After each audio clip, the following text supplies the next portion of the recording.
real, man, you guys seen a little cutscene real quick before we get right into it. All right, I wanted to thank these brothers for allowing me to be in their space. They're showing me love to do this. Appreciate this DNS for rocking up. I know he's got a busy schedule.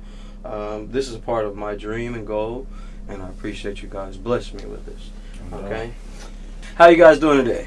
Man, can't call it, man. I'm doing good. Blessed to be here. Man, it's blessed to be in your presence, man. So it's been a little while since I've been around you guys. So the world's about to just meet you on this level, right? So tell me a little about your background. Each one of you guys can go first. Yeah, so basically, I'm Troy. Originally from Detroit. Been out in Dallas for about 7 or 8 years. Come from a sports background. Played basketball and football in college. A little bit about me, man. I'm a father. I'm a soon-to-be husband. I'm an entrepreneur. I love business. So being in this space, we're in the transportation lane as far as, the rental cars and chauffeur services. And it's just a pleasure to be here, man. And thank you for this opportunity. Easy, man. I'm Curtis, man. Again, I'm from Detroit, too. That's originally where we met. Been out in Dallas for about 9, almost 10 years now. I love it, man. Dallas is a great place to be, especially for entrepreneurs. I'm a father, a husband. We are expecting our second one, so that's exciting for me. But yeah, man, I'm also a basketball coach, and we are in a rental car and chauffeur space as well. Right. Well, man, I appreciate you guys being here for this new show. This show is going to turn up Dallas to another level. We'll only be sitting with power players. And for you guys to bless us today with your guys' busy schedule, I get it, man. They had a call going on right now before we started. Action, man. So, you got to catch them when you can catch them. Like I said, I appreciate it. So who founded this company, and where was the start at? I'll start it, and then you can piggyback on it. So about 4 years ago, me and Curtis, we were in a car club together, right? Like you said, we come back from Detroit. We both were high school rivals and things of that nature. So we had a history. We knew each other, went to the same college. But we came across some information about the rental car space. And from the rental car space, it basically jump-started, and we invested into a cash car, We were in a car club, so we were used to putting money into our cars, trying to figure out, had a nice-looking car. So when we found out we can get paid from our cars, that was a game changer. So we invested in a car, saw our return in 4 months, and we was like, there's a business here in Dallas. So we started the LLC, started leveraging LLC, and look up, we had 20 cars, and from there we figured some people like to drive, others like to be driven. So that's kind of why we jumped into the chauffeur lane, and now we have both businesses going. It's awesome merging. Easy. So yeah, man, he pretty much explained the overview. We started with a cash car. We seen a return on that investment. So that kind of what made us go all in. He was actually a teacher. I was working at a bank. We kind of shook hands and left our 9 to 5 and said, let's do this for real. And that's kind of when we took it serious. So we've been in the rental car space about 4 years. Like he said, we did see a need for people who want to be driven around, not necessarily needing a car. And that's kind of where we adapted the chauffeur lane, rent for leisure services. And since then, we just kind of been running both plays side by side. With us being former college athletes, we can, push each other, hold each other accountable and kind of make it make sense for us. If I'm having a bad day, he can kind of take control, same thing, vice versa. But I think with, just having a partner like Troy and doing these business together, I feel like it makes sense, especially in the Dallas area that can continue to grow. Yeah, Dallas is growing very, very fast. Get you some land early. Man. Right. So along this journey, what have you guys learned? What have you learned along the way? I know, starting out with the first cash car and then leading up to the fleet that you guys got now. Where has the value came from? What have you learned along this journey that kept you going, that didn't let you fall off the path? Yeah. So I'll just start off. We learned you got to find your niche, right? You got to find who's your target market. So we started off with a cash car, right? And then everybody heard of Turo, right? And then we started getting cars from Turo, whether that be cash cars, finance cars, joint ventures. And we had a little mix of everything. But throughout the years and experience, we found out you got to kind of find your market and who's your target market, because everybody is different and you can't really please every customer, I like to say. So with us, we found that economy cars is a great play for us. So we like to kind of have economy cars in our fleet. We have about 20 of them now. And with that being said, we kind of find people who either traveling to Dallas or coming into town, or that local person who is looking to do like rideshare, Uber, Lyft, DoorDash, Amazon Flex. And then that just kind of would help us keep the ball rolling without the bumps that we went through throughout our thing. And just to piggyback off that, finding a team, some like-minded individuals, because you can go so far by yourself, but together, we can go way, we can touch more ground. So even if not necessarily saying you have to find a partner, but you can find somebody who's in the same lane as you. Y'all trying to build the same thing and just come together. Because if I don't have customers, if you have something that I need or my customers need, I can refer them to you and still get a bonus. Right. So it's more so, finding you a team, building you something, and just hit the ground rolling. Still get people like, hey man, how did you get started? Right. And that's something that we easily can show you the keys and give you a nice blueprint to help you get started. And that's in any state, not just in the state of Texas.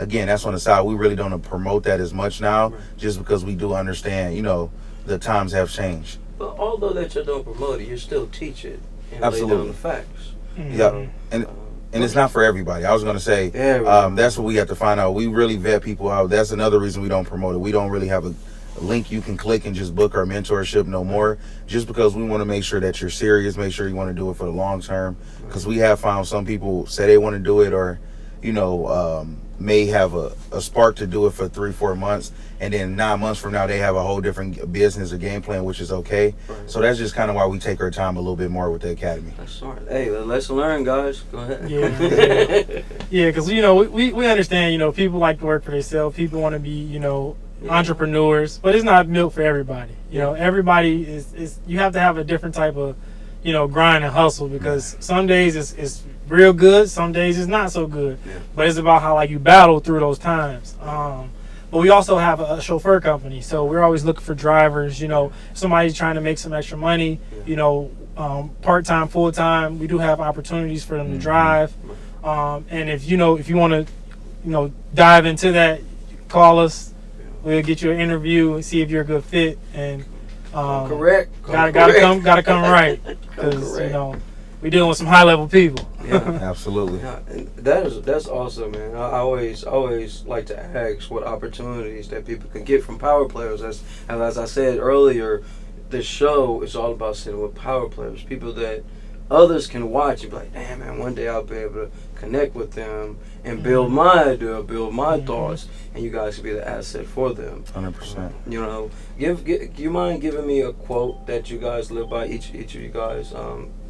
What quote that you want to offer to the world that's watching now? Oh yes. So a good quote for me is, people treat you how they meet you. And our mentor actually taught us that. And basically, if I just met you today, I don't know you from a can of paint. So I only can go based off what you present to me, whether it's the first 10 seconds or that first 30 minutes or whatever.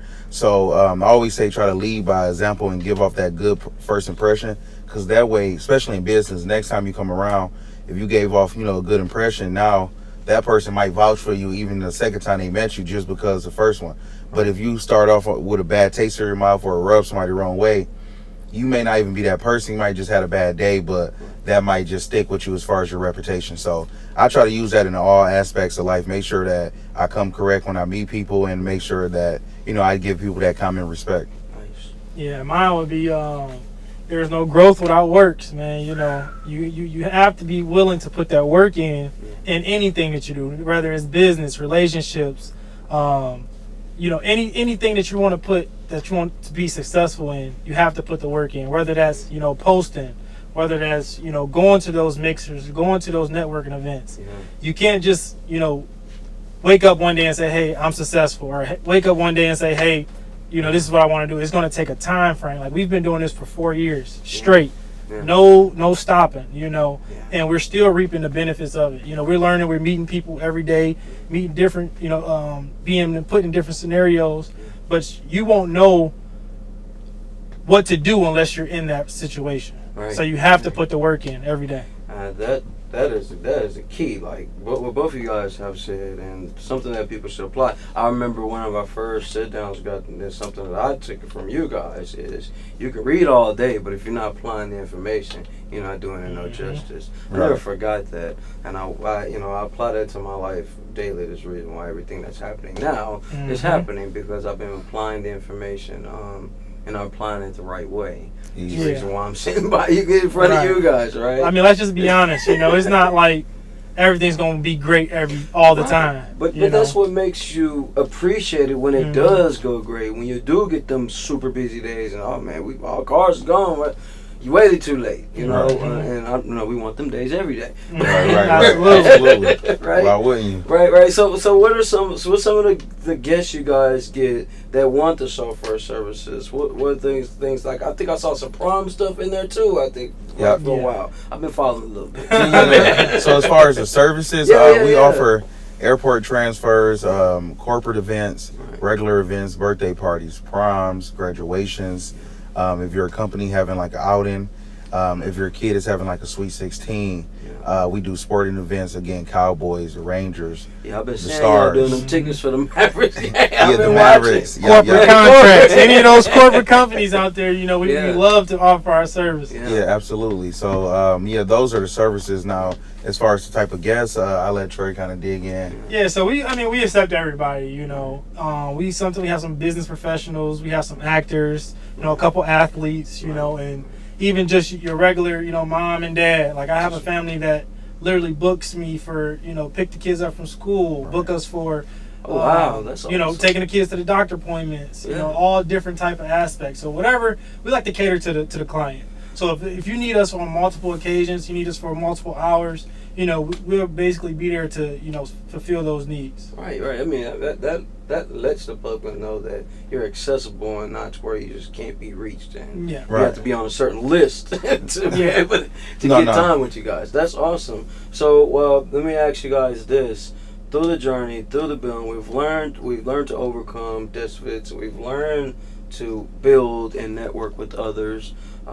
Give us some of the things that new people that are getting into could expect to see in maybe their first 3-4 months of doing this. Because you said about 3 or 4 months people really quit and not really stick with it. Because I feel like I can convince a few people to come this way. Well, the first thing I would say is overall protecting the asset. You have to protect your asset. These vehicles that we're in, these cars, these trucks, you can't, just jump into something without having the proper protection. The trackers, the insurance. Right. We gotta talk about some of that too. The SOPs. You got to have the standard operating procedures in place. So if situation do arise, you kind of have the playbook already, established. Right. So don't just jump into something blind, because if you jump into it blind, something might happen.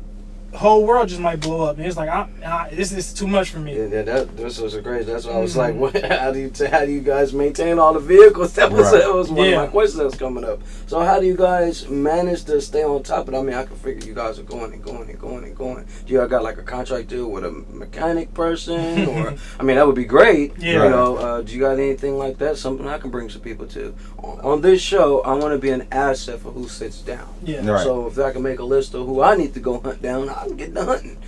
So no, that's dope. That would be dope, right? Yep. So as far as like contracts, we definitely try to have like a preferred mechanic, a preferred body shop, those type of people, especially when you're in this game, because accidents is a part of the rental game, right? It's going to happen. It's not if, it's when. So make sure that you have those people already in place, doing good business with them, have that good working relationship. So when problems do arise, maybe they can help you, save $1 or $2 when it comes to like the bigger issues. So that'll be key. And things like when you're in a business, you're not getting the everyday rates, right? So when you go in, to these establishments, you're trying to create a relationship. Hey, can I open up a corporate account with you guys? I have a higher turnover than your average person. The average person might come in and get an oil change every 2-3 months. Right. We have so many cars, we're coming in there once a week with a different car. Right. So that entices the other guy on the other side to say, yes, I will definitely give you the wholesale rates, because I know that your traffic is coming a little bit more frequent.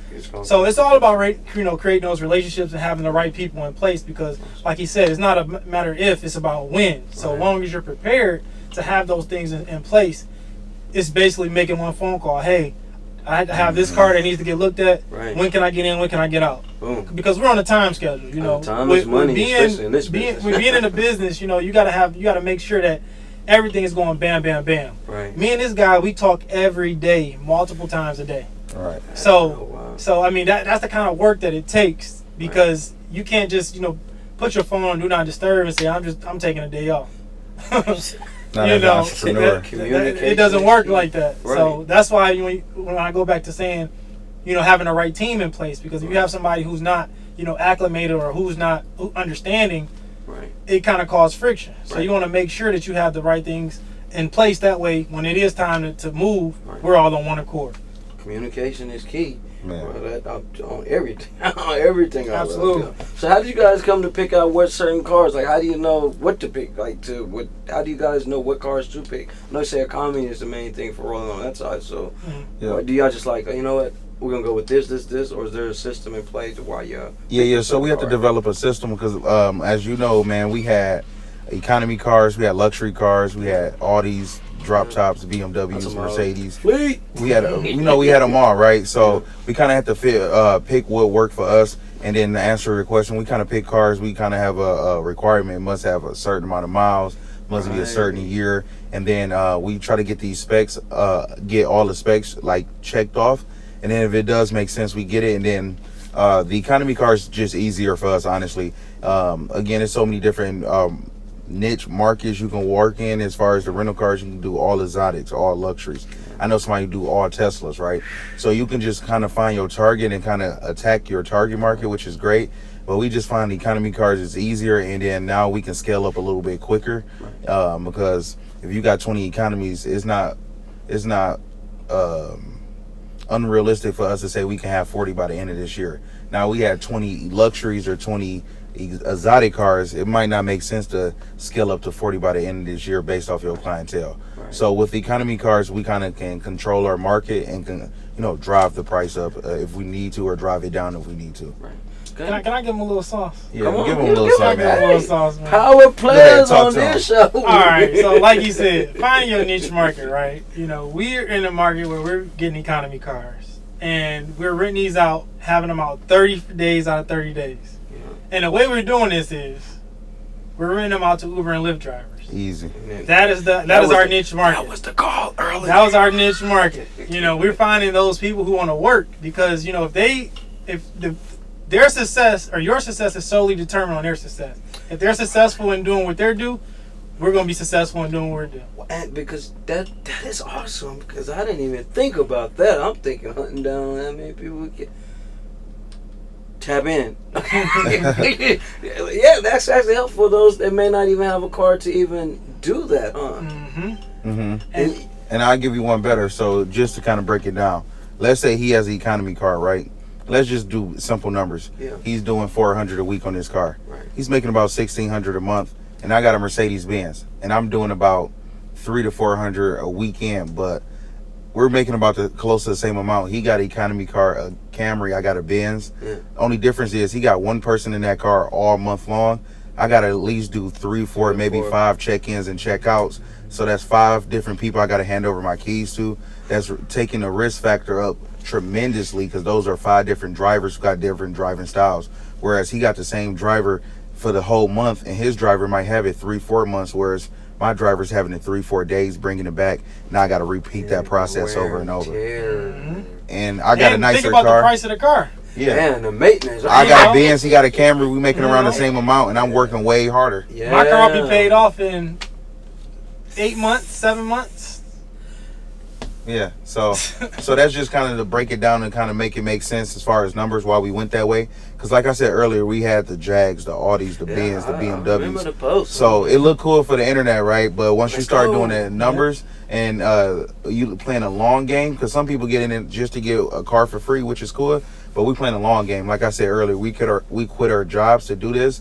So our plan B is to make plan A work. So we just trying to make it make sense for the long game. Man, come on, listen. Go ahead. Yeah, a key thing in business that I've learned is having the eye to learn when to pivot. Yes. Ooh. Because sometimes you may be deceived about the money, the glamps, the assets, But like you said, in the long run, it just doesn't make sense. So having that eye to say, okay, let's go back to the drawing board. Let's pivot. Let's see, what actually we know what don't work. Let's see what we can build off of to potentially work. Right. Nice. Hey, man. Power player notes of the day. Yeah, a new segment been added into the show. Take power player gems, man. For real. Apply them though. You know what? Spend some bread. Do a counseling session with these guys, man, and soak up some of this game. We can't always do it all right here. These brothers is busy, but tap in, invest, and ask yourself, are you tired of where you going through? Because the way they talking, I'm finna jump into. And I'm gonna just keep putting it on there. I'm keep putting it on there. Let's say you don't have the funds, you don't have the credit, you don't have the reach. There's this thing called joint ventures where you can find, hey, my grandma, my dad, my uncle, they're not using their car. It's a liability. You can take that car over. Expenses are in order, right? You don't want to take over a car that's got $700-800 worth of car payments due.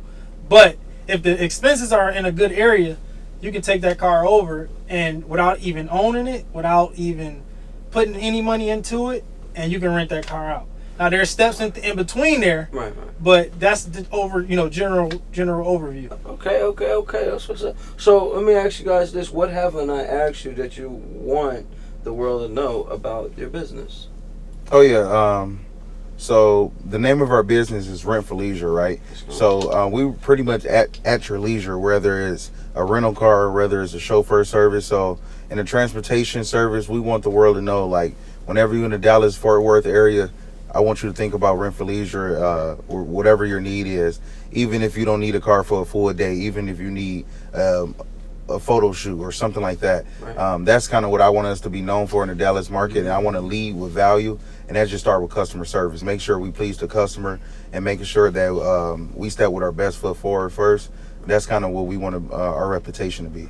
That's awesome, man. So when you guys fly here, have your business meeting, come and visit your families, coming out here for training and all that, tap in with these guys, man. They're going to treat you right. They give you that top flight service, on the level that you need, and make some history, man. This is why we're sitting in front of these power players today.